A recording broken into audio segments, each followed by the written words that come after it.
Muito boa noite, pessoal. Queria dar as boas-vindas a vocês. A gente está aqui iniciando, então, hoje, mais um webinar organizado pelo ISAI e pela Fundação Getúlio Vargas. ISAI, que é uma instituição conveniada da FGV desde muito tempo, uma das primeiras e das principais conveniadas da FGV já de longa data, e está organizando e oferecendo para vocês, para esse público que está aqui presente, e continua chegando mais gente aqui na nossa sala, esse encontro, em que a ideia é trazer para vocês um conteúdo interessante, atual, e que possa ser de fato aplicado, quem sabe amanhã, quem sabe hoje, daqui a pouquinho, né, professora Samanta? Na nossa vida profissional, na vida também pessoal. Enfim, a Fundação Getúlio Vargas procurando estar sempre próximo do seu público e levando conhecimento e desenvolvimento para o país. Bom, eu queria começar, então, me apresentando. Eu sou o Pedro Seixas, eu sou coordenador acadêmico da Fundação Getúlio Vargas e respondo pela coordenação acadêmica dos cursos de gestão empresarial nas cidades onde o ISAI oferece os MBAs da Fundação Getúlio Vargas. E trouxe aqui para bater um papo com vocês, para conversar com vocês, a professora Samanta Alice. Professora Samanta Alice, que já é professora da casa há um bom tempo, tem uma história muito bacana para contar aqui para vocês, uma história que nos traz muito orgulho e que ela já também confidenciou que se orgulha muito dessa jornada aqui dentro da Fundação Getúlio Vargas. E ela vai falar hoje com vocês sobre negociação na era digital. Esse é o tema que a gente traz aqui para dividir com vocês, negociação na era digital, e desse momento de isolamento, né? Nessa situação que está todo mundo tendo que enfrentar e superar esse desafio. Então, tecnologia, como manter essa interação, essa conexão com as pessoas, com as empresas, com os parceiros, mesmo à distância. E aí, nada mais atual, então, do que a gente falar em negociação na era digital. Queria primeiro dar boa noite, então, para a professora Samanta. Obrigado, Samanta, por estar aqui com a gente. Boa noite. Deixa eu fazer uma breve apresentação, então, da Samanta, para vocês já conhecerem um pouquinho mais da nossa convidada de hoje. A professora Samanta, ela trabalha na Caixa Econômica Federal já há mais de 18 anos. Ela é formada em nutrição.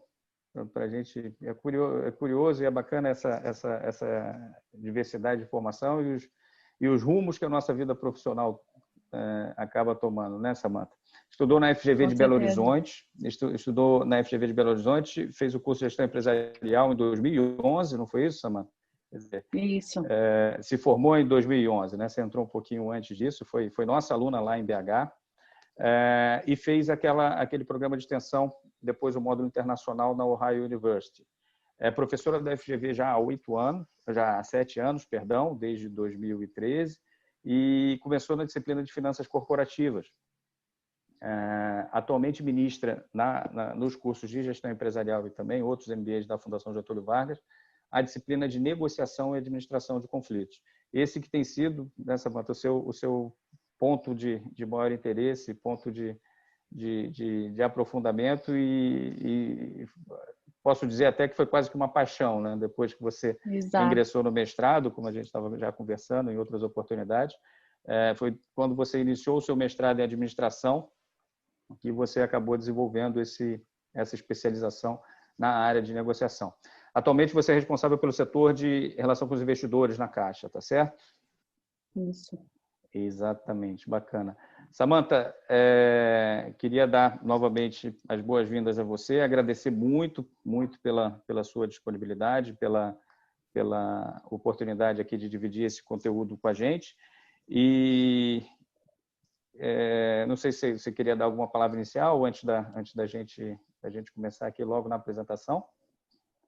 Eu gostaria de agradecer a todos que estão presentes. O ISAI, especificamente, é muito especial para mim. A gente estava conversando ontem, né, professor, que eu passei alguns momentos bem marcantes, principalmente nas turmas de Curitiba. Se as pessoas estiverem aí, uma saudação carinhosa, em que eu estive ali grávida, né, já lecionando no finalzinho, o Arthur ouvindo tudo sobre negociação. E depois voltei num outro ciclo também, depois que o Arthur nasceu, já foi uma grande satisfação rever todos, né? Existe um ponto bem interessante que a disciplina regular é negociação e administração de conflitos. Normalmente, quando eu pergunto para os alunos o que vocês acham que vai ser falado aqui, todos focam na segunda parte, na parte de administração de conflitos. Parece que a palavra negociação nem existe, porque de fato a gente lida com conflitos o tempo todo, todos os dias e de várias naturezas. E agora, na era digital, em que a gente é obrigado a se afastar pessoalmente, presencialmente das pessoas, particularmente, professor, eu tive mais certeza de que a negociação, especificamente o modelo de Harvard, são extremamente úteis e são extremamente eficientes. Então, a gente pode trabalhar de casa, a gente pode não ver as pessoas próximas, né? Não vamos ter aquele olhar, aquela troca de olhares, mas a gente consegue resolver isso de outras maneiras. Eu não vou fazer spoiler, não, vou deixar mais para frente.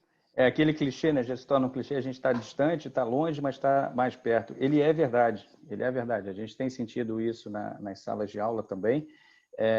A Fundação Getúlio Vargas procurou dar uma resposta muito rápida para não interromper todo esse ciclo de ensino, aprendizado, né? Através dos cursos que oferece. E a gente precisou colocar de pé essa operação de uma forma muito rápida. A gente teve 2 semanas para preparar professores, para preparar toda a parte de tecnologia também. E estamos já rodando com os cursos, com os MBAs, já desde o primeiro dia de abril. A gente já estava ali, no finalzinho de março, aliás, para não parecer dia da mentira, porque eu estou falando mentira aqui de 1º de abril, mas já no finalzinho de março a gente já estava com os cursos rodando e com os professores todos atuando já assim à distância. E se tem uma coisa que a gente tem percebido no relato dos alunos e dos professores é que essa interação funciona muito bem.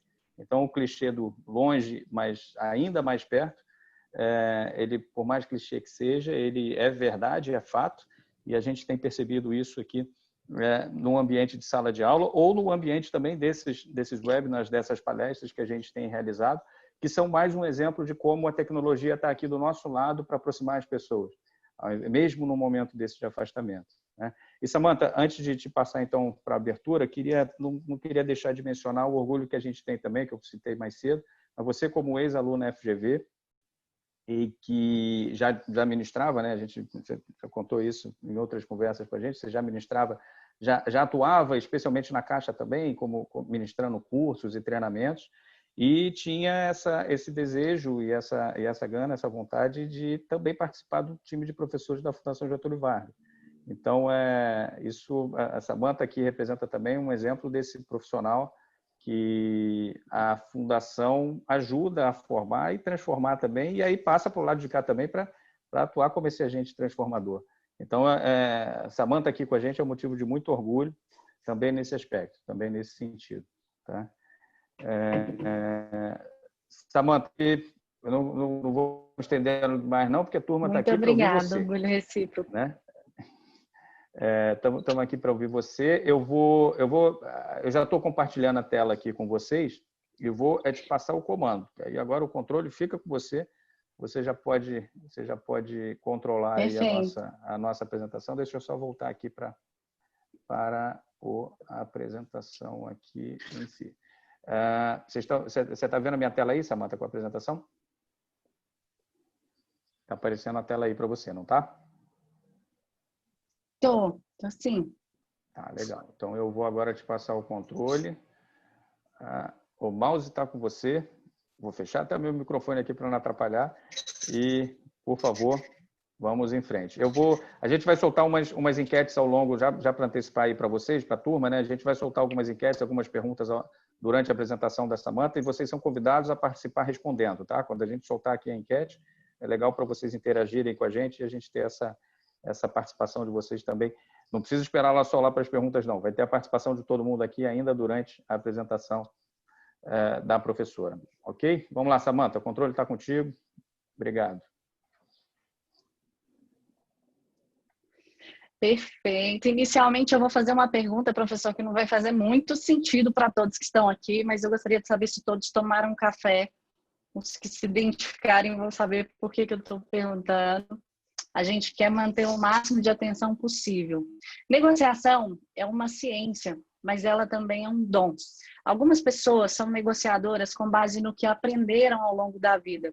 A gente aprende com os pais, com os irmãos, com aquelas pessoas que a gente ama e que a gente admira. A gente vai vendo como eles fazem para negociar, essa ser a soma de vários casos que nós entendemos como sucessos em negociação. Esse negociador é um negociador que faz isso por dom.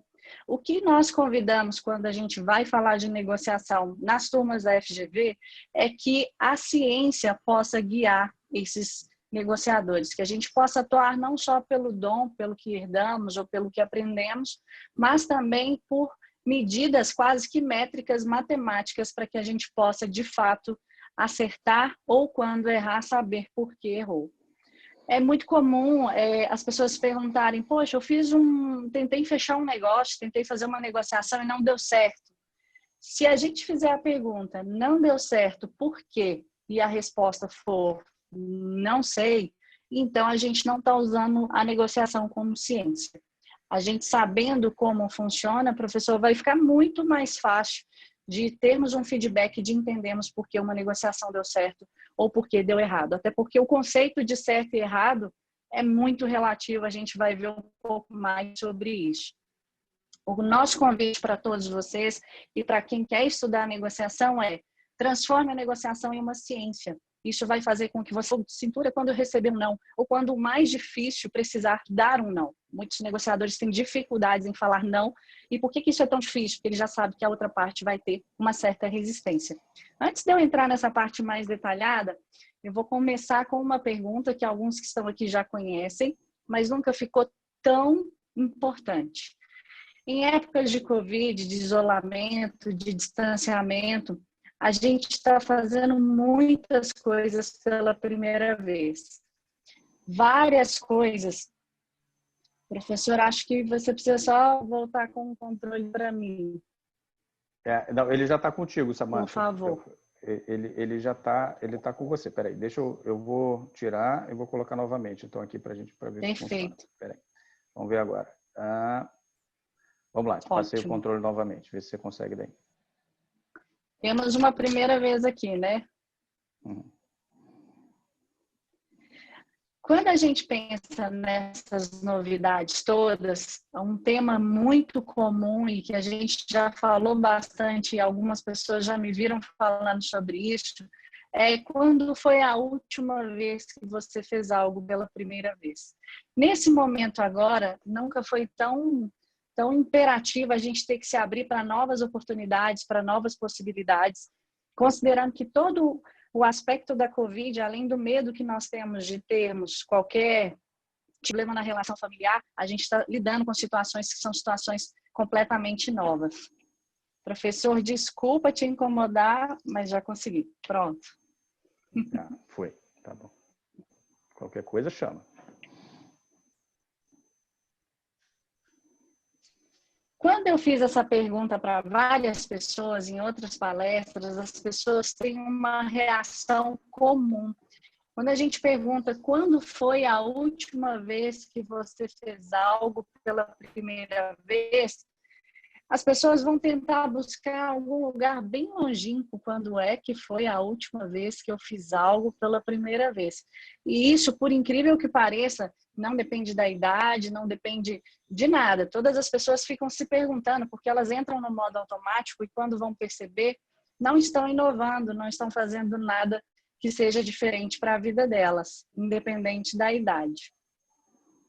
Eu vou trazer para vocês algumas primeiras vezes, que são primeiras vezes ilustres, que a humanidade implementou aprimorados na sociedade. A gente consegue comprovar que a molécula de dopamina, que é um neurotransmissor que conecta os nossos bilhões de neurônios, é responsável por sensação de bem-estar, motivação e sucesso, no sentido para estimular a produção de dopamina. Nessa tela eu trago para vocês a primeira selfie. Professor, volta uma para mim, por favor.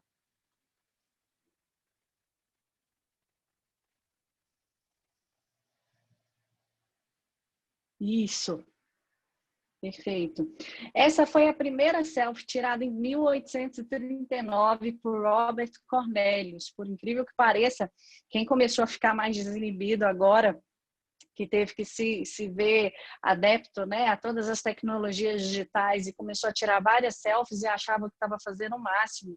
Lá em 1839, a gente já tinha uma pessoa fazendo essa inovação e tirando essa foto também. Na sequência, vamos passar aqui.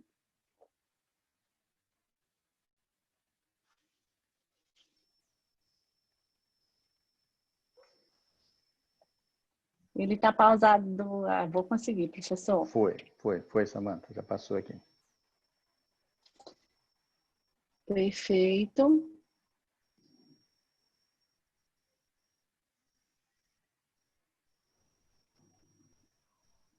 Em 1956, com o lema de 50 anos em 5, pela primeira vez o Brasil, teve a sua capital construída. Brasília, aliás, é uma cidade linda.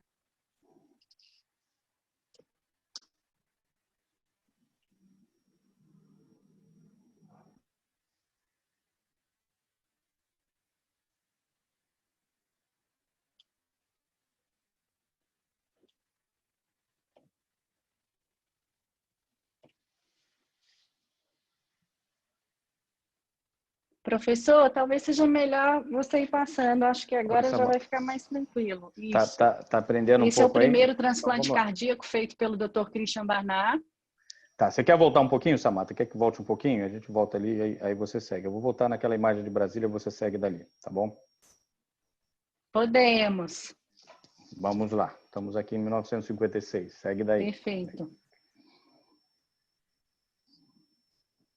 1956, o primeiro presidente. Próxima tela, a gente já vai mostrar aí um avanço. Pode passar, professor.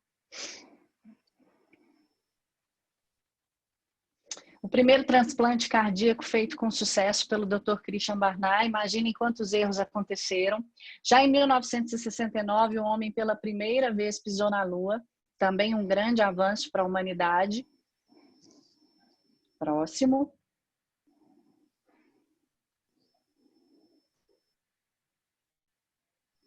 Esse é o primeiro computador da Apple, feito em 1976 por Steve Wozniak. Todos nós que temos equipamentos da Apple nunca imaginaríamos que esse teria sido o primeiro equipamento, até praticamente de madeira, né? Bem diferente do design de hoje.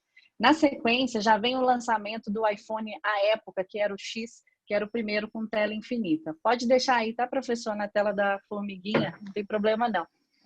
Todos os comportamentos que a humanidade teve foram importantes e geraram grandes avanços através de um comportamento que se chama diligência. Eu já vou começar a fazer algumas indicações para vocês. Se tiver algum chefe aqui na sala, finge que não está ouvindo. Mas sabe aquela entrevista de emprego, você precisa subir de cargo e aí a pessoa te fala assim, liste para mim uma qualidade sua. Anotem aí, eu sou diligente.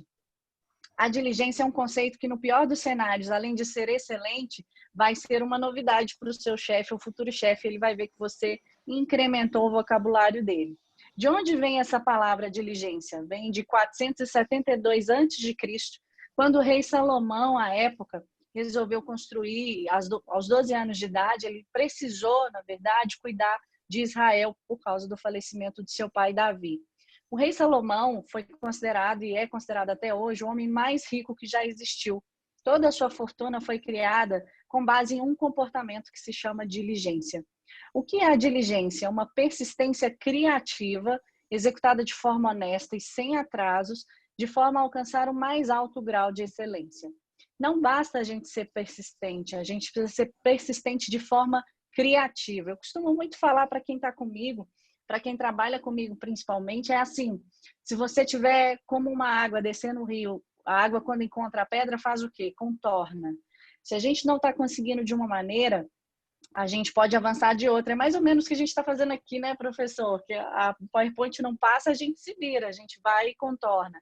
Então, a diligência é um comportamento que traz melhores resultados à medida que as pessoas vão implementando novidades e alterações nos seus comportamentos e não somente uma persistência natural. Com base nesse comportamento, e como eu sempre levei muito a sério essa história de persistência criativa, que é a diligência, quando eu defendi um mestrado, a gente tinha uma ideia super inovadora, que era o Net Promoter Score, que à época não era conhecido, hoje já é bem mais famoso, que é aquela escala de 0 a 10 se você indica uma empresa ou não. Quando eu fiz essa apresentação, a gente decidiu submeter esse artigo a um evento conjunto que aconteceu em Harvard e no MIT. Pode passar a próxima, professor, por favor. São 3 fotos, já pode deixar as 3 de uma vez. E em abril de 2017, eu tive uma grande oportunidade de fazer algo pela primeira vez. Defender o artigo do mestrado no MIT, o que me trouxe muita alegria. Se vocês pararem para pensar, as primeiras vezes, elas parecem trazer mais alegria para a gente. Vocês já perceberam, quando a gente usa uma roupa pela primeira vez, o sentimento é diferente? Quando você vai usar a segunda vez, já não parece a mesma coisa? Porque provavelmente o seu nível de dopamina está muito mais alto quando você usa a roupa pela primeira vez. Então, as fotos à direita são aquelas que mostram alegria, felicidade, inclusive um salto engraçado em frente à cúpula do MIT, já que o cérebro está transbordando de dopamina. Pode passar, professor, por favor. O meu aqui agora, então, está entornando. Eu vou dar um exemplo para vocês, que é aniversário. Aniversário pode passar todas, tá, professor? Pode chegar até o final do slide, que aí a gente deixa para todo mundo entender. Aliás, o meu foi agora recente e eu sei como é importante a gente ter pessoas declarando para a gente o amor. Aquelas pessoas que falam, poxa, você é muito querida, você é uma pessoa muito especial, apesar da idade estar passando, a gente quer celebrar com vocês. Então, em geral, uma pessoa, no dia do aniversário, o ano tem 365 dias e aquele dia é o dia da pessoa. Então, em 2013, eu resolvi fazer uma festa fantasia, daquela festa que tem buffet, DJ, barraquinha de coquetel, tudo que vocês imaginarem. As pessoas chegaram caracterizadas, tinha gente que chegava tão caracterizada que eu não sabia nem identificar quem era. E a festa foi preparada com muito zelo. Mas dos 50 convidados, só foram 35 presentes. Com uma sensação muito ruim, porque passava bandeja de salgadinho sobrando, docinho sobrando. Isso me deixou até meio traumatizada, sabe, professor? Isso foi lá em 2013. Já não é bom fazer aniversário, dependendo da época, né? A gente vai sentindo que está envelhecendo. Ainda faz uma festona e vai pouca gente, então eu deixei isso para lá e fiquei emburrada. Mas aí o tempo passou e as coisas mudaram. Pode passar a próxima, professor? Só até a fotinha do Instagram. Isso. Em 2017, ou seja, 4 anos depois, eu superei meu trauma, fiz terapia, procurei ajuda, fiz de tudo que vocês imaginarem e resolvi fazer uma coisa diferente, algo pela primeira vez. E eu vou mostrar para vocês que a minha exposição de uma pessoa, porque tem uma nudes na foto que vai aparecer agora, e eu tive que pedir autorização, mas eu usei pela primeira vez um recurso que foi avisar que era meu aniversário. Professor, pode passar todos os próximos até o slide, vai ter uns minions, pode passar mais? Pronto. Ótimo. Essa pessoa que está fazendo nudes aí é meu irmão mais velho. Eu precisei pegar um termo assinado por ele, autorizando, e aí a gente vê ali 3 crianças, né? Não, são 4. Uma delas, que é a de vestidinha azul, que está no meio das 2 menininhas, é a boneca amiguinha. Para quem for mais antigo um pouco, vai lembrar de quem é essa boneca. E eu sou aquela de rosa, aquela menorzinha do que a boneca. Quando eu soltei essa foto, eu tive 12 comentários, 145 curtidas e 5 pedidos de novas amizades. Isso lá em 2017. Porque, felizmente, na semana passada, os números foram diferentes. Pela primeira vez eu me senti amada, me senti querida e senti que as pessoas gostavam de mim, porque eu resolvi fazer algo diferente. Não gastei dinheiro e nem fiquei frustrada. Foi maravilhoso. Pode passar uma tela, por favor, professor? Aqui eu trago para vocês, para quem já viu essa tela, eu atualizei com 2020. Vejam só o que acontece em 1 minuto de internet. O Instagram faz passagens de tela, que é o scrolling, quase 700 mil a cada minuto de internet. A gente tem em 1 minuto de internet 59 milhões de mensagens enviadas pelo WhatsApp e por aí vai. Então, o próprio Netflix, a gente tem 764 mil horas assistidas em apenas 1 minuto de internet. Então, toda essa história que eu contei, se a gente mostrar de ontem, já passa, os números vão aumentando exponencialmente, porque as pessoas estão cada vez mais conectadas. Pode passar, professor, por favor. Os cientistas, especificamente, pode deixar tudo, tá, professor? Tem mais 2 fotos. O Dr. Ed Daener, de Illinois, num estudo que durou 21 anos, comprovou que a dopamina é responsável não só pelo foco, motivação e sucesso, como também pela felicidade. E fazer algo pela primeira vez, ainda que seja algo pequenininho, já aumenta a dopamina no seu cérebro. Antigamente, os cientistas acreditavam que não haveria o que fazer, o cérebro envelheceria. Mas, felizmente, a gente pode fazer algo para que a nossa atividade mental continue. Você já experimentou mudar o caminho do seu trabalho para casa, ou ensinar uma nova habilidade, ou aprender uma nova habilidade? Já pensou em fazer aula de meditação transcendental? A gente não precisa ser estudante de mestrado ou então um grande astronauta para conseguir fazer algo que vai estimular a nossa mente.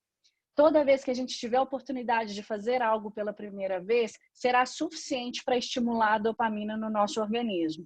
E aí, com base nisso, eu digo que há praticamente 15 minutos, né, ou até mais, a gente está juntos aqui fazendo algo pela primeira vez. Por mais que eu esteja falando um assunto que para mim não é novo, a situação aqui é toda nova, então todos nós estamos juntos liberando ou produzindo, né, bastante dopamina.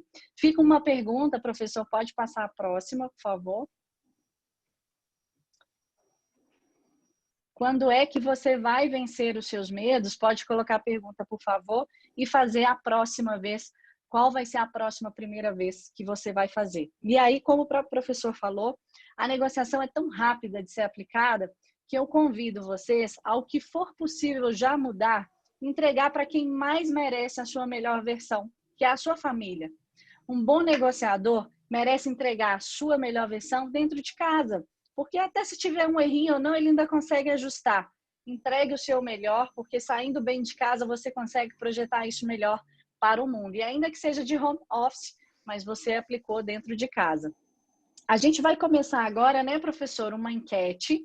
A gente vai começar a falar com vocês um assunto muito relevante e em sala de aula é bem interessante, ou até em alguns eventos, a gente observa que ao longo dessas perguntas as pessoas respondem de maneira intuitiva e às vezes a resposta não era exatamente aquela. Então eu vou começar fazendo uma pergunta para vocês, que podemos lançar a pergunta, professor, daqui a pouco vem a resposta.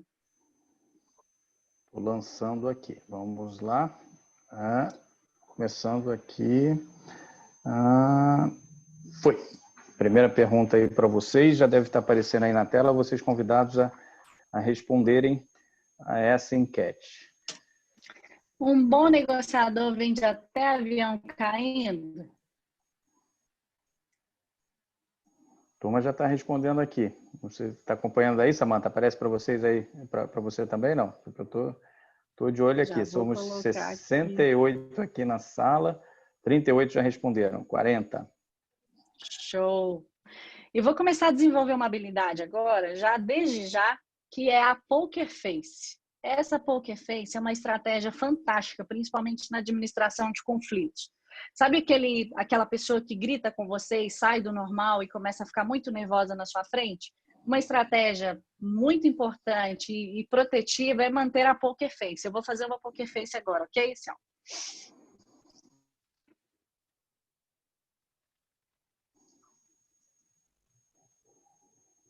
Ok? Viram como é a Poker Face? Aí quando eu faço essas perguntas, professor, todo mundo fica olhando para mim para ver se eu dou uma cola da resposta. Então eu vou começar a usar já uma estratégia muito importante que é a Poker Face.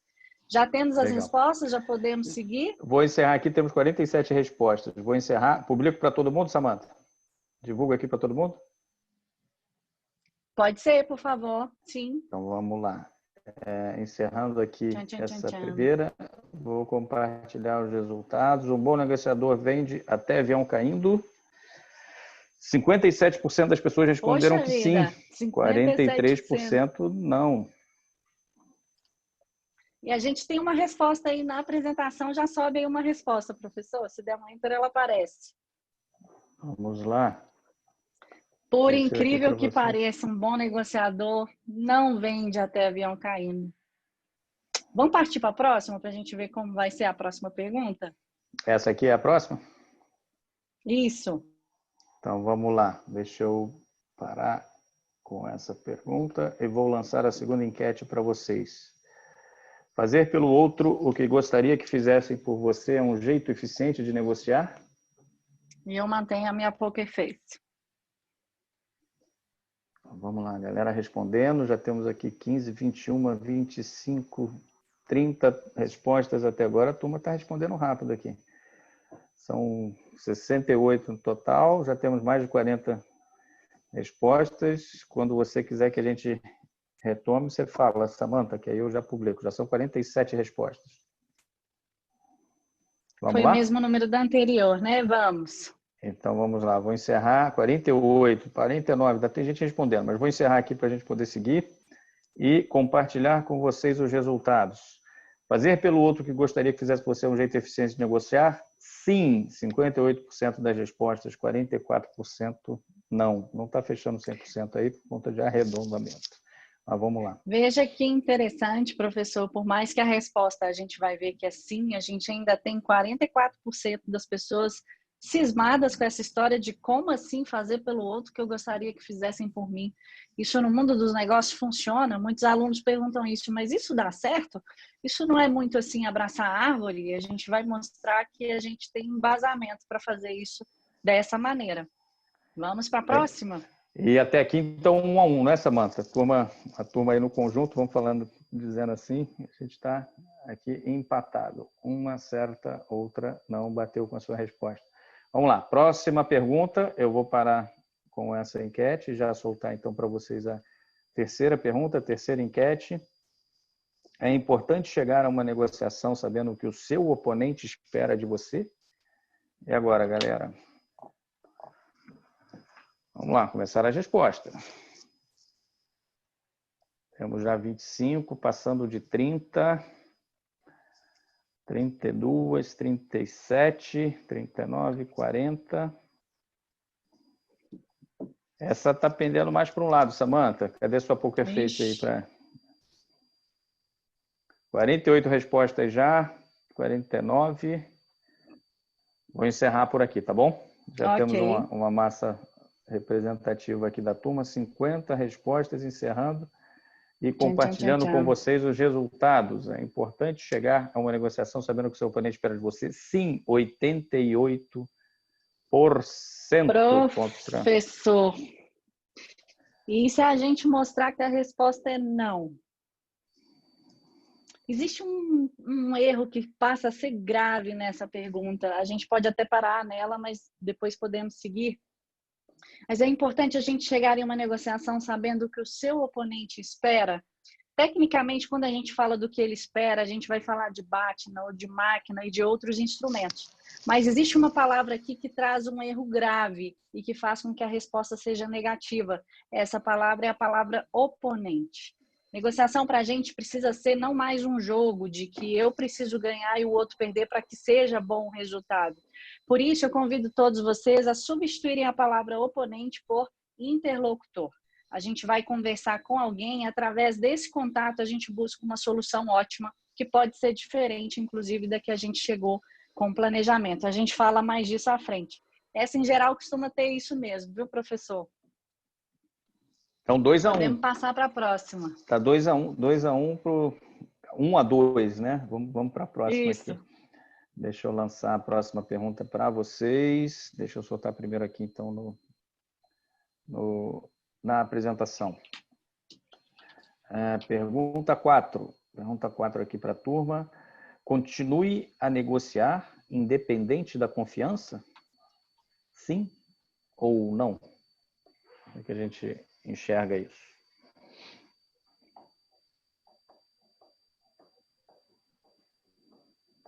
(28, 29 respostas. Esse está um pouquinho mais dividido. 38, 42. Vamos tentar chegar lá nos 50, que é o da anterior. 46, 48. Mais um tempinho aí para a turma responder. 49 respostas. Vamos aos resultados, Samantha. Tchan, tchan, tchan, tchan. Continue a negociar independente da confiança? Sim, 43%. Não, 57%. E a resposta seria Sim. sim. É isso mesmo? Aqui a gente entra num conceito, professor, fundamental. Esse conceito se chama rapport. O rapport é um estilo de conexão. E agora muitas pessoas perguntam, eu consigo fazer rapport mesmo não vendo as pessoas perto uma da outra, eu não posso olhar no olho, eu não posso seguir o movimento corporal. Eu consigo, a gente vai falar disso mais à frente, mas existe uma questão. Sabe quando a gente entra no elevador e a gente conversa com uma pessoa e parece que tem uma conexão quase que imediata? Tem gente que quando chega perto da gente, não sei o que a pessoa faz, mas ela se conecta muito rápido conosco. Isso é rapport. Existem vários níveis de rapport que podem chegar inclusive a níveis espirituais, mas existe aquele rapport que é instantâneo, é aquilo que a gente faz. A boa notícia é que a gente pode provocar o rapport. A má notícia é que o outro tem que permitir, então a gente precisa fazer com que seja confortável para ele. Não é uma má notícia, só precisamos aí de mais habilidade. E outra notícia muito importante, o rapport, para acontecer, não precisa de confiança. Uma negociação, no geral, vai chegar a um estado de confiança, mas para que possamos negociar, não é preciso começar com essa confiança. A gente vai adquirindo essa confiança ao longo do tempo, tanto nossa com o interlocutor, quanto dele conosco. Ou seja, o rapport, ao mesmo tempo que pode ser muito rápido, e por isso é uma ferramenta muito poderosa, também não está vinculado à confiança, não inicialmente. Por isso que essa resposta traz um certo receio das pessoas quando vão responder, mas, de fato, a gente pode continuar a negociar independente da confiança.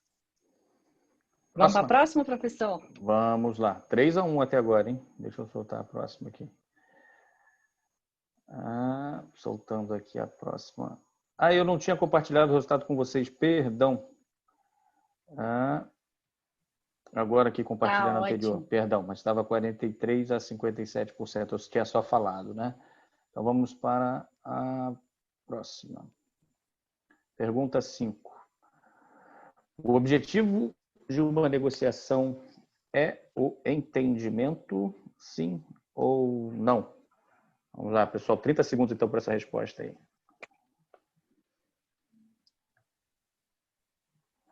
Essa eu estou na dúvida também, Samantha, você está me pegando aqui também. E eu vou fazer minha poker face.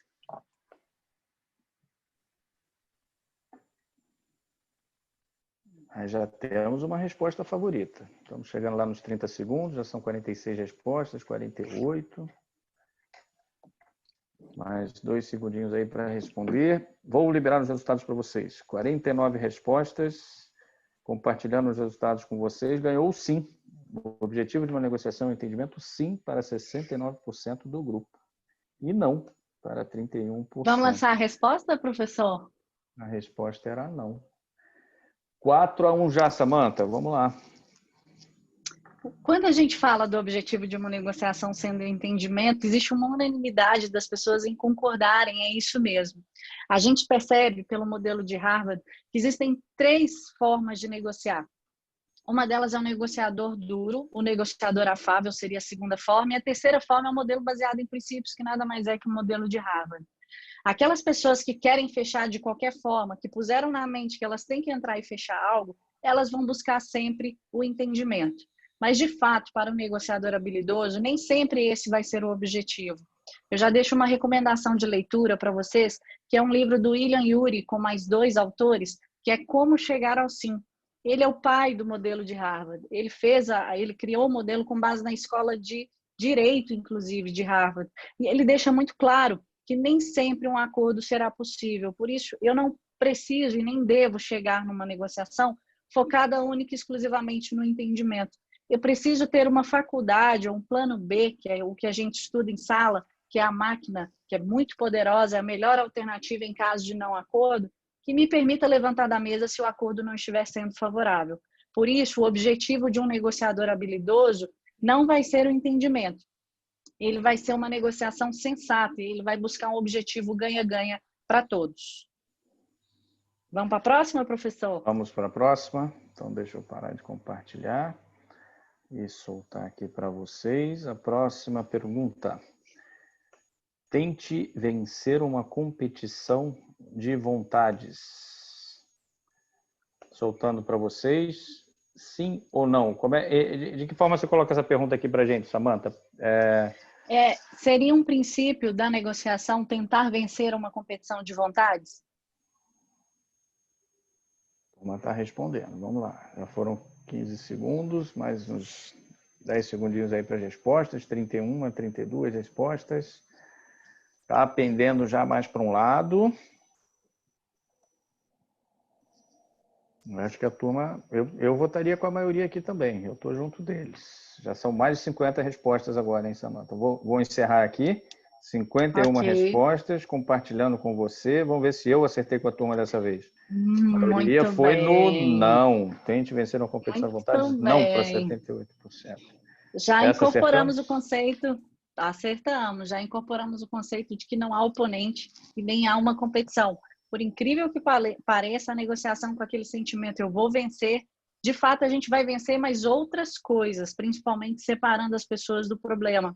A gente precisa vencer e superar o problema, não a competição de vontades. Muito bem. Sinal de que a parte do interlocutor e do oponente já foi superada. Vamos para a próxima? Bacana, vamos lá para a próxima, que é... Deixa eu soltar primeiro a enquete aqui. E também... o slide. Deixa eu passar o slide. Qual é a próxima? O objetivo de uma negociação é chegar a uma solução sensata, de forma eficiente e amigável? Sim ou não?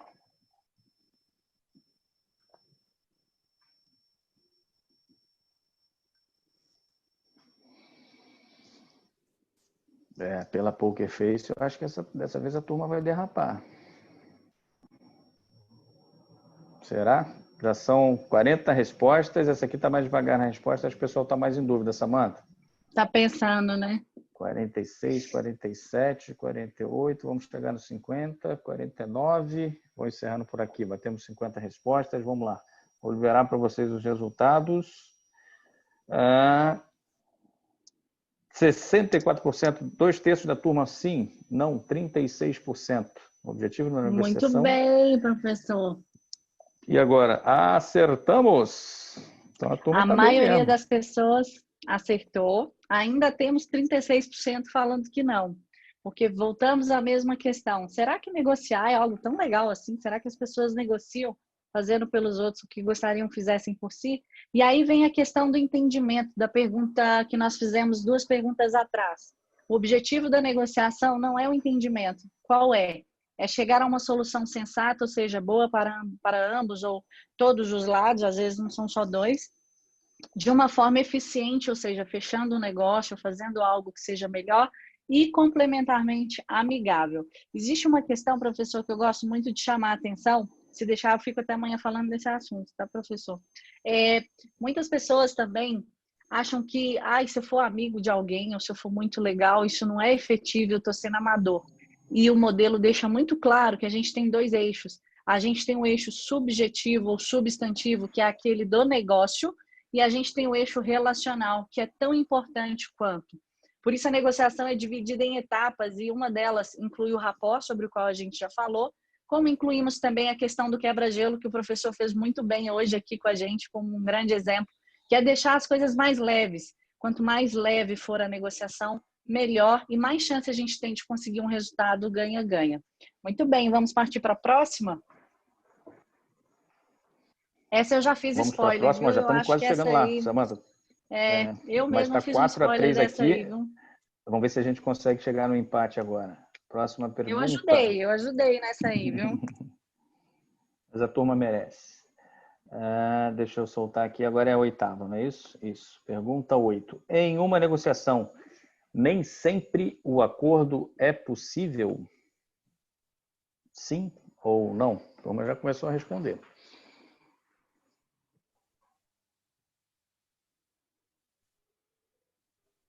Essa tá fácil, viu, professor?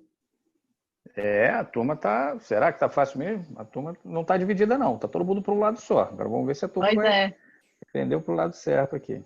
Não tá todo mundo, não. Não é unanimidade, mas tá bem mais para um lado aqui. Já temos 50 perguntas, 50 respostas, perdão, 33 segundos. Vou encerrar aqui para a gente avançar. e a maioria já está mais do que formada.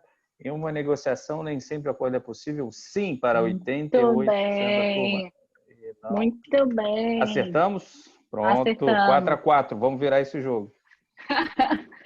Eu costumo dizer uma coisa muito importante, principalmente para os alunos quando vão fazer a prova, né? E fica aquele medo, ai, você vai corrigir prova. Eu falo que a maior prova de que eu consegui passar corretamente o que eu precisava é que uma prova bem feita me mostra que a pessoa entendeu o que eu quis dizer. Então, nesse teste aqui, eu estou torcendo para ser vencida, tá, professor? É um sinal de que todo mundo está conseguindo entender bem.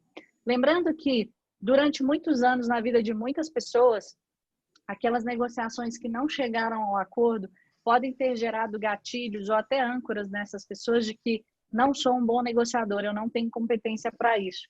E pare para pensar, depois que você começar a estudar a negociação, passe a analisar o tripé da negociação, que são os fatores que mostram se você foi bem ou não e por quê. Se aquilo era, de fato, um acordo que não era possível ou se faltou algum desses três elementos. Provavelmente, a maioria dos acordos que vocês não fecharam é porque não eram possíveis mesmo. Isso tira um peso na consciência daquele que acha que não é um bom negociador. Fica a dica aí para essa questão de se reencontrar como habilidoso. Vamos para a próxima? Já estamos acabando. Lá. Vamos para a próxima. A próxima pergunta é... Deixa eu soltar primeiro aqui a enquete. Agora eu vou no slide. Para negociar, insista em usar critérios objetivos. Ou para negociar, precisamos insistir em usar critérios objetivos? E agora está mais dividido, Samantha. Eu me divirto mais que eu fico olhando as respostas entrando aqui, vocês ficam na expectativa, né? Mas essa está mais dividida. 44 respostas, ainda tem gente aí pensando. 48, 49, 50. Vamos lá? Deixa eu soltar os resultados. Já temos 52 respostas e a maioria ficou com o não. Por incrível que pareça, a resposta é sim. Sim, mas essa foi bem dividida, hein? Essa perdemos, mas foi uma resposta bem dividida aí, bem apertada. Um dos 4 pilares do modelo de negociação de Harvard é se amparar em critérios objetivos, sejam ele assinatura de contratos, normas e regulações, ou presença de outras pessoas para fazerem uma ata daquela negociação. O critério objetivo protege a sua negociação. Se você utiliza o fator relacional como algo muito poderoso, particularmente algo que eu utilizo bastante, não esqueça de usar o critério objetivo, é aquele que traz o peso para o negócio. É o que a gente brinca às vezes, vamos fazer a parte chata. É necessária, ela traz proteção e, além disso, traz um grande gancho para que você analise por que deu certo, por que deu errado e mais, por que eu devo fazer negócio de novo. De que maneira que eu me comportei, se foi bom, se não foi, o critério objetivo te traz um grande alento. Eu vou dar uma dica, professor, que eu gosto muito, e aí eu já observei que, geralmente, quem trabalha comigo, ou os alunos, que, aliás, me chamam de Alice, eu adoro, porque eu conto para eles que eu adoro esse nome, então, quando alguém me chama de Alice, eu já sei que é aluno, né? Eu já fui aluno. Uma coisa que a Alice gosta bastante, e aí eu acho que tem uma turminha aí que trabalha comigo e vai se identificar, é de levar um caderno, é de anotar alguma coisa. Quando a gente usa um caderno mesmo, tá? Eu vou dar um exemplo para vocês. Isso aqui, ó, um caderno, seja um bloquinho. Estou na casa de uma pessoa especial, ela tem só bloquinho chique, tá vendo? Quando a gente pega alguma coisa assim e faz uma anotação, você consegue 2 elementos muito importantes numa negociação. O primeiro, vocês já observaram que quando a gente vai falar algo e a pessoa que está à sua frente, ou que está do seu lado, ou que está conversando com você, começa a escrever, a gente não tem o sentimento de que a pessoa está dando atenção para o que a gente fala? Então, quando você usa um caderno e toma nota, e aí quando a gente faz essas reuniões por vídeo, isso é possível, tá, gente? Eu particularmente, se os meninos trabalham comigo observarem, eu faço muito isso, eu até deixo a câmera aqui e eu vou ter uma caneta, né, escrevendo. Então, às vezes o chefe está vendo que eu estou assim, ó, escrevendo com a caneta. Obviamente, eu faço isso para que ele veja que eu estou tomando nota, e isso é o primeiro elemento, um elemento muito importante de rapport. Ou seja, eu posso fazer rapport mesmo por vídeo. Eu estou me conectando e mostrando que eu tenho interesse, que eu estou tomando nota do que o outro faz. Isso é dar importância para o outro. E um segundo ponto muito importante que entra nessa pergunta, que é usar critério objetivo. Quando eu anoto, eu tenho um resumo de tudo que foi falado, isso me protege numa próxima negociação ou até na hora de fazer um pós-venda. Pô, a gente combinou isso, isso e isso, está aqui anotado, eu tinha registrado, até para você se certificar do que foi combinado. Como dizemos nós, os mineiros, que o combinado não sai caro, né? Então, esse elemento, que é um elemento objetivo, é extremamente simples, que é tomar notas. E aí, existem duas ferramentas muito poderosas que são usadas com base nesse caderno, ou nesse bloco de notas, que é testar para entender e resumir. Eu sugiro que vocês anotem para depois se lembrarem. A gente faz isso, às vezes, de maneira intuitiva, mas essa é uma estratégia de negociador habilidoso. Além de ouvir, que é escutativa, ele testa para entender. Então, ele pergunta, nesse slide, por exemplo, pessoal, então, só para confirmar, para negociar, devemos insistir em critérios objetivos, ok? Eu estou testando para entender, aí eu vou ter um retorno das pessoas se é aquilo mesmo. Da mesma forma, eu posso resumir, ler tudo que eu anotei, mas de maneira resumida, e fazer um duplo cheque daquele procedimento. Isso faz com que a negociação use critérios objetivos. Esse é um bom exemplo. Ok? Vamos para a próxima? Antes de ir para a próxima, Samantha, eu vou pegar a sua deixa, já que você falou e deu a dica do caderninho da anotação. Teve gente no chat pedindo para repetir o nome do livro. Agora eu acho que o pessoal já pegou a caneta e o bloco, e aí para repetir Muito o nome do livro bem. que você indicou. Vamos aproveitar a deixa. Eu gosto de indicar vários livros. Um deles é Como Chegar ao Sim, de William Ury, que é um dos criadores do modelo de negociação de Harvard. Deixo a indicação também para que busquem vídeos dele no TED Talks. São vídeos excelentes. Então, o William Ury é hoje considerado o maior negociador do mundo. Ele foi um dos responsáveis pelo encontro entre Coreia do Sul, Coreia do Norte e Estados Unidos, agora recentemente. E em vários processos, se vocês tiverem curiosidade de analisar o que ele faz e o que ele já fez, ele utiliza exatamente esse modelo que a gente está falando, que é extremamente eficiente. Esse é um dos livros, acho que até o final eu falo mais uns 3. Legal. Então, William Ury, Como Chegar ao Sim. Vamos para a próxima? Exato. É isso? Próxima pergunta? Vamos. Por favor. Vamos lá.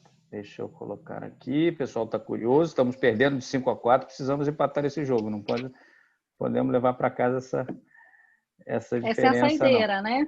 Essa é a saideira? É a última? É a décima? Então, a última nossa chance de empatar. Vamos lá.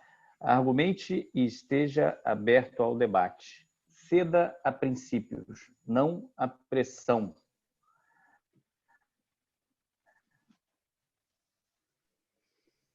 Afirmativa ou não? A turma concorda com isso ou não?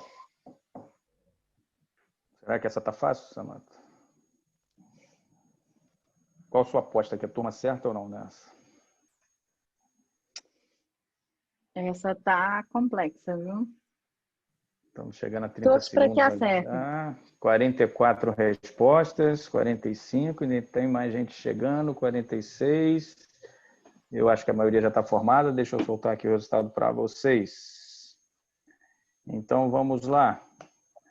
Sim, 87%. Não, 13%. E a sua resposta é sim. Chegamos lá, Samantha? Conseguimos. Muito bem, muito bem. Perfeito. Acho que conseguimos aí converter esse resultado, né, professor? Foi, ué. Pessoal, largamos perdendo de 4-1 e conseguimos terminar empatado aqui no final, 5-5. O que eu trago para vocês de reflexão nessa parte é: a gente pode ceder a princípios, mas não a pressão. Pode ser que em algum momento o princípio do outro ou algo que possa ser ganho mútuo faça com que a gente tenha que ceder. Ou a gente observe que ceder vai ser melhor. A grande sacada do modelo de Harvard é: prepare a sua alternativa, mas chegue imaginando uma de ganho mútuo. E acredite, pode ser que vocês construam juntos algo melhor do que você já tinha imaginado. Agora, ceder à pressão é o que ele chama de levantar da mesa. Se for necessário, levante da mesa, porque nem sempre o acordo será possível. A gente estuda isso verticalizado em sala de aula, professor. Uma das ferramentas que nos dá poder para levantar da mesa é um plano B eficiente, que a gente chama de BATNA em inglês, ou máquina, que é a melhor alternativa em caso de não acordo. Eu brinco que só não podemos fazer isso no casamento, mas fora isso, toda negociação chegue com um plano B, tenha uma opção, chegue preparado para eventualmente, se aquele acordo não for fechado, você tem para onde correr, ou o que fazer. Isso te traz muito mais leveza para a negociação. Fechamos um ranking muito bom, né, professor? 5-5, empatamos lá, tá tudo igual. É. E vamos lá, a apresentação chega no final aqui, não é isso, Samantha? Exato. Bacana, fiquei com algumas questões aqui, eu acho que a turma também deve ter algumas perguntas para fazer, e eu queria, de repente, que você começasse aí pelo final. Você falou dessa sigla em inglês, foi o quê? Foi o Hapman, é isso? BATNA, que é a mesma... Isso, é o mesmo significado de máquina, que é a melhor alternativa em caso de não acordo. Quando a gente vai desenhar uma negociação, 80% do sucesso está no planejamento e não na execução. Quando a gente pensa no planejamento, sabe aquele lado que a gente tem que é assim, e se não der certo? Para que lado que eu vou correr? É a gente saber, caso não dê certo, caso as alternativas não sejam aceitas, como eu posso proceder. Lembrando que se você perceber que numa negociação ou a emoção tomou conta ou o conflito se instalou, é muito comum a gente recomendar, professor, que seja interrompida de fato. O levantar da mesa a que o William Ury se refere nem sempre é não quero negociar e tchau. É assim, olha, vamos negociar em um outro momento, talvez um momento mais adequado. Dentro de sala de aula tem umas estratégias para quebrar rapport, quem já estudou comigo já sabe como elas funcionam, inclusive, bom, eu não vou contar porque eu tenho que deixar de surpresa, mas na era digital a gente consegue fazer algo interessante, que por mais que a gente esteja numa negociação extremamente tumultuada, existe algo que é desconectar, que fica fácil, fica parecendo que você caiu, né, e tudo, mas você pode pedir uma pausa, um minutinho, só um instantinho, bloqueia a câmera, dá uma respirada, toma uma água, estica o corpo e volta para conversar novamente. Nós somos negociadores habilidosos. Então, se a gente perceber que a negociação está indo para algum lado, você tem o seu BATNA em mente. E o BATNA, professor, é muito importante que ele não seja utilizado como ameaça, no sentido de, se você não me oferecer isso, eu já tenho um plano B, que é o plano X. Isso a gente chama de estratégia ardilosa. Isso pode piorar o seu relacionamento e pode afastar o seu interlocutor. Na grande maioria dos casos, a BATNA não é revelada. A melhor alternativa em caso de não acordo, que é a máquina também, não é revelada, ela serve para conteúdo interno. A gente tem aquilo como uma referência de até que preço aceitar, até que preço não aceitar, ou quais condições de quais eu posso abrir mão. Geralmente ela não é colocada na mesa, porque ela pode soar como uma ameaça. Bacana. Deixa eu fazer o seguinte aqui, Samantha. Já que a gente está falando de área digital, de interação, não vamos depender do chat, não. Eu vou deixar aberto aqui para a turma. Quem quiser fazer a pergunta, ao invés de fazer pelo chat, quiser fazer a pergunta, eu vou pedir só o seguinte. Não sei se todos são familiarizados aqui com o Zoom, mas seria interessante se vocês pudessem levantar a mão. Tem uma ferramentazinha de raise hand, ou então levantar a mão, erguer a mão para pedir a palavra, que aí é mais fácil da gente dar a palavra, abrir o microfone para vocês aqui na ordem das inscrições, vamos chamar assim. Então, fiquem convidados aí para levantar a mão. E quem tiver dificuldade e quiser pedir pelo chat, de repente pelo chat é mais prático, não estiver achando aí o levantar a mão, pode fazer pelo chat. E a Rafaela, que está nos ajudando aqui, ela está monitorando o chat, ela avisa a gente e a gente abre a pergunta aqui para todo mundo. Mas antes do pessoal, então, vir com a pergunta, eu tenho uma aqui, Samantha. Alice, vou chamar de Alice agora, já que você entregou. Oba, meu olho até brilha. Pronto. Alice, fala um pouquinho mais do rapport e desse momento aqui de distanciamento e o que a tecnologia, de repente, pode ajudar um pouco mais. De repente, talvez definir um pouco mais os conceitos do rapport, o que é rapport e nesse nosso momento, nesse cenário, de que forma você enxerga que ele pode ser mais aplicado. Existe um elemento muito poderoso do rapport que a gente não utilizava talvez anteriormente. Eu já utilizei bastante quando eu ia visitar os clientes no ambiente deles. Quando a gente vai conversar com o cliente no próprio ambiente, se a gente tiver habilidade, a gente consegue calibrar todo o ambiente e entender o que para ele é valor. Então pense só, você vai ao escritório daquela pessoa, você vai à casa daquela pessoa e ela te chama para sentar na sala, ou ela te chama para sentar na sala dela, dentro do escritório. Em geral, o que ela vai ter na mesa, o que ela vai ter ali no móvel atrás ou na entrada, são coisas que para ela têm valor. Aquele que gosta de um porta-retrato, aquele que gosta de um time de futebol, ou aquele que tem uma família e já tem uma foto atrás, então você já consegue puxar algum tipo de gancho. Essas situações sempre foram muito ricas quando a gente vai ao ambiente da pessoa, mas nem sempre é possível. E aí vem a grande novidade. Quando a gente faz conexão na era digital, a gente vai ao ambiente da pessoa. Eu aposto que todos vocês já analisaram essa imagem aqui atrás de mim, já estão tentando adivinhar onde que eu estou, que lugar é esse, que tem um armário bonito aqui no reflexo branco, que tem uns livros, deve ser alguém intelectual. Em geral, a gente analisa o ambiente que está em volta da pessoa. Às vezes a pessoa tem um porta-retrato, às vezes você conhece como é que é a cozinha da pessoa, ou como é a sala. O professor mesmo deixa um quadro em branco ali, ó. A gente fica num mistério, assim, de como é. Será que ele está falando de onde? Da sala? E a gente costuma ter ali ganchos para conversar. Eu passei um período em home office e era engraçado que às vezes o Arthur passava perto de mim e aí, sem querer, ele tinha que subir no colo. De repente, a pessoa estava vendo ali uma criança. Lembrando que numa negociação, professor, a gente fala de etapas, a gente tem 3 grandes etapas. A primeira dela, que é o planejamento, é responsável por 80% do tempo. Quando a gente planeja, faz uma busca para entender quem é o interlocutor, hoje as mídias sociais e o Google nos ajudam bastante.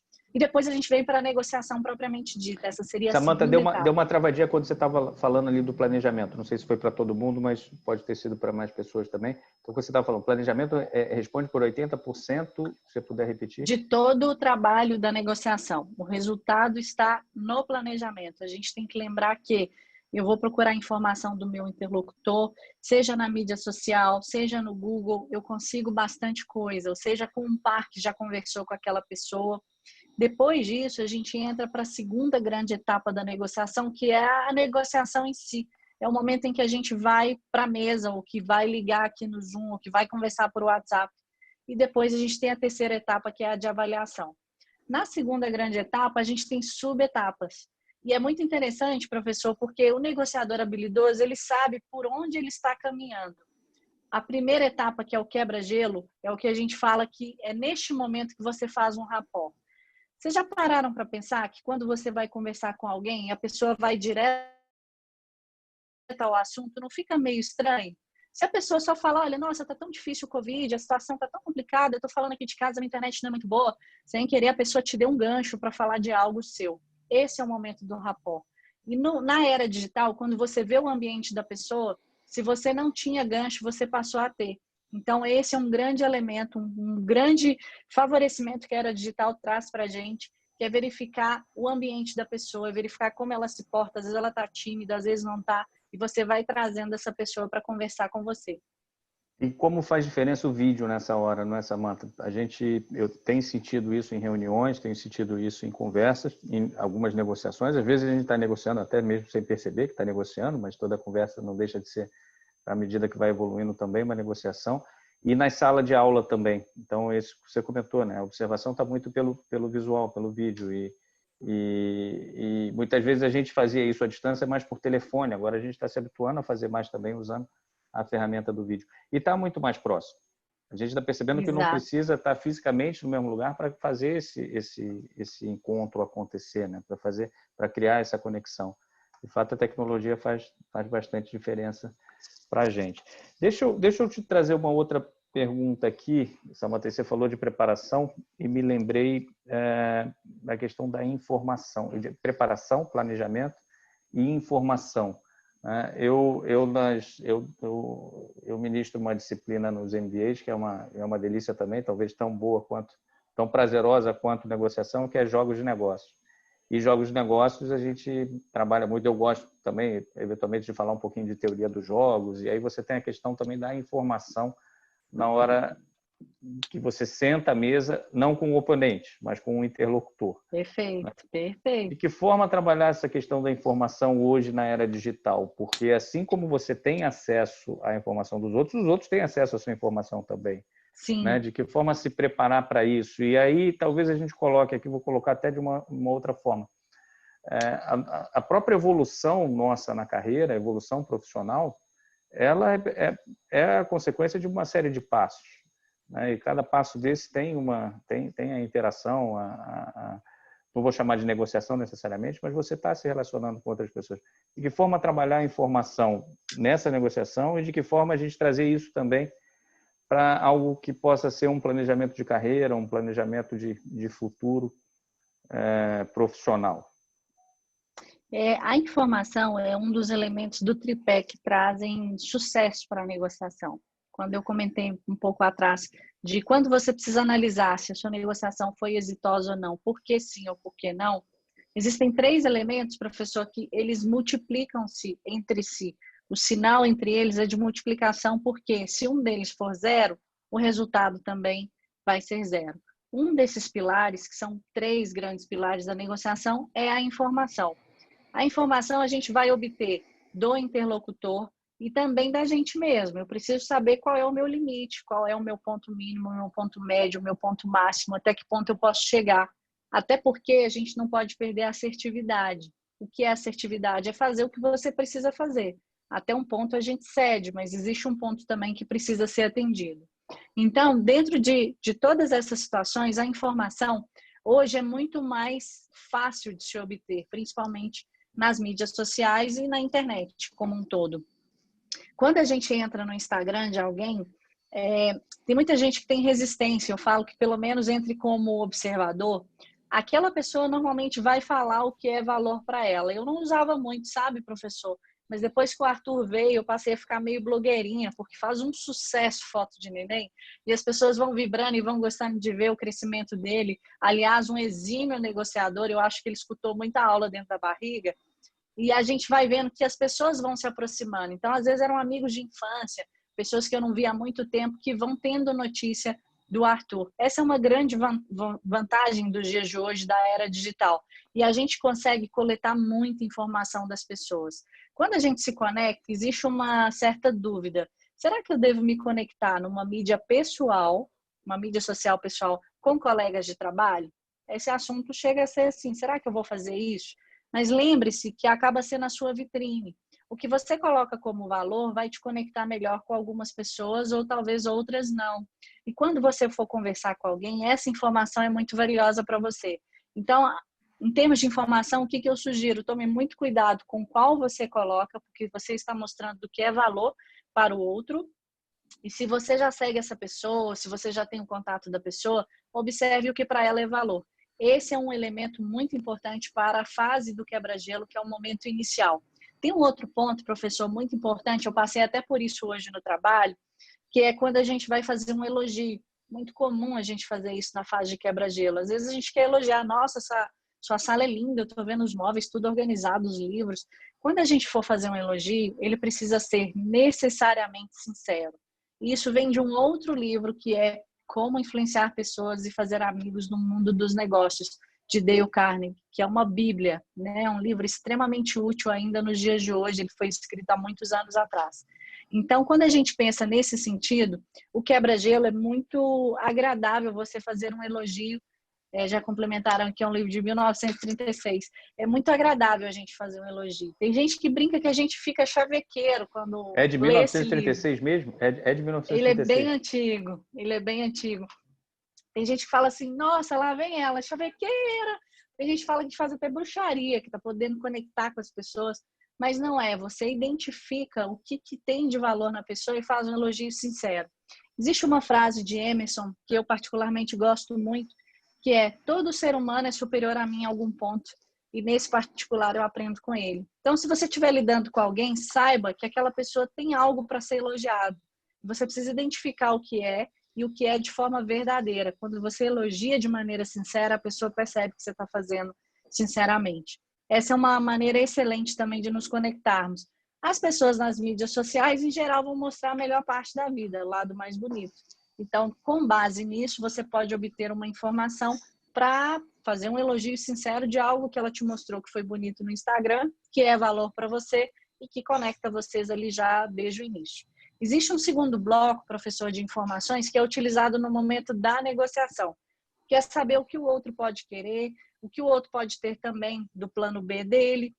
Então, essa parte de informação da parte negocial é muito importante também de chegar junto. Então, quando a gente fala em informação, são duas frentes, de relacionamento a relacional e também a do negócio, que a gente consegue de várias maneiras, cada um na sua atividade, levantar o máximo de informação possível.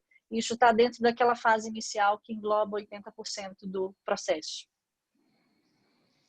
Bacana, bacana. Dá vontade assim, já deve ter gente trabalhando nisso, mas de atualizar esse livro de 1936 para hoje, agregando a questão da tecnologia, mas sem perder esse aspecto pessoal, né? Quando a negociação envolve pessoas. Por mais que você tenha tecnologia envolvida, no fundo, por trás dos sistemas, por trás dos aparelhos e de todo esse aparato tecnológico, a gente tem pessoas envolvidas, né? Representando empresas, representando instituições, mas sempre pessoas ali sentadas à mesa. Samantha, a turma está fazendo cerimônia aqui com as perguntas. Acabou que eu dei uma monopolizada aqui nas perguntas. Eu estou vendo o Júlio aqui interagir bem aqui no bate-papo, aqui no chat. Júlio, vamos abrir para uma pergunta aqui sua, cara? Pode ser por escrito aí, a gente fala aqui, mas se você tiver algum comentário aí para trazer para a gente, então vamos lá. Deixa eu achar você aqui. Deixa eu abrir o microfone, peraí, não tem problema não. Júlio César Bonfim, já achei aqui e estou te pedindo para abrir o microfone. Júlio, fala aí com a gente.